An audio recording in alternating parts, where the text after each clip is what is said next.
Bonjour les entrepreneurs, bonjour les webmarketeurs, bonjour les passionnés de l'univers digital. On se retrouve pour un nouveau tuto de tendance, référencement et visibilité chez Mr. Festin et Montoki.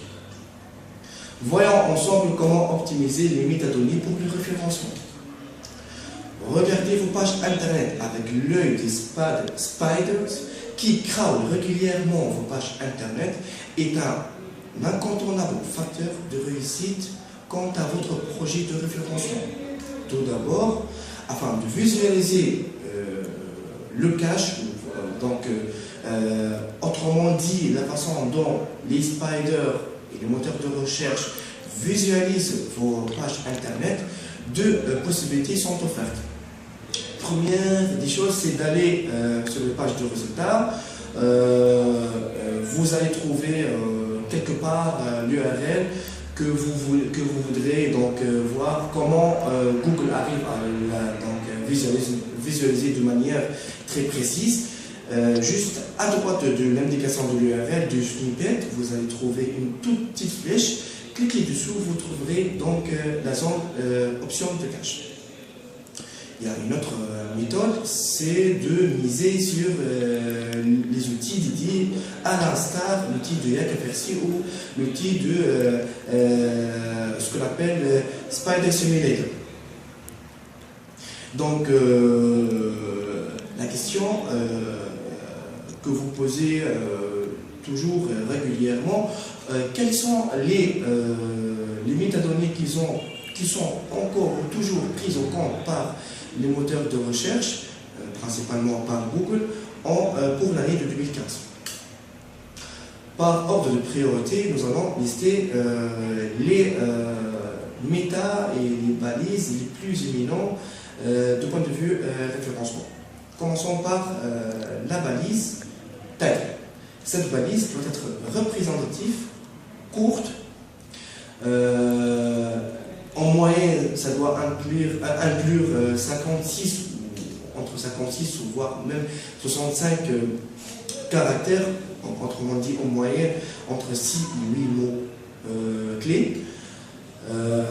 Ça doit représenter votre contenu que vous illustrez sur votre page internet et ça va traduire une requête stratégique, plutôt la requête la plus importante de votre contenu. Il y a la meta description. La meta description, c'est entre 150 caractères ordinairement et 200 caractères. Donc, ça doit représenter ou synthétiser le contenu que vous allez aborder sur votre page internet. Aussi, ça doit être présenté de manière attractive, performante et représentative. Et ça doit inclure les deux, ou plutôt les mots-clés que vous comptez illustrer sur votre page internet. À ne pas dépasser généralement 4 mots-clés, idéalement pour chacune de vos pages internet que vous comptez référencer. Il y a toujours la réciprocité sémantique entre les mots-clés, ça doit être respecté de manière importante. Il y a encore parmi les métadonnées, là, il y a la balise c'est une sorte de se protéger contre toute tentative de duplicate content auprès de vos principaux concurrents. Donc, c'est une manière de se dire à Google que notre contenu nous appartient et purement est généré de manière originale et de manière à ce qu'il n'y a aucune duplication que vous pouvez trouver sur internet et de ce fait Google protège votre contenu. Il y a encore la méta par exemple de keywords, ça a perdu énormément de son importance, c'est devenu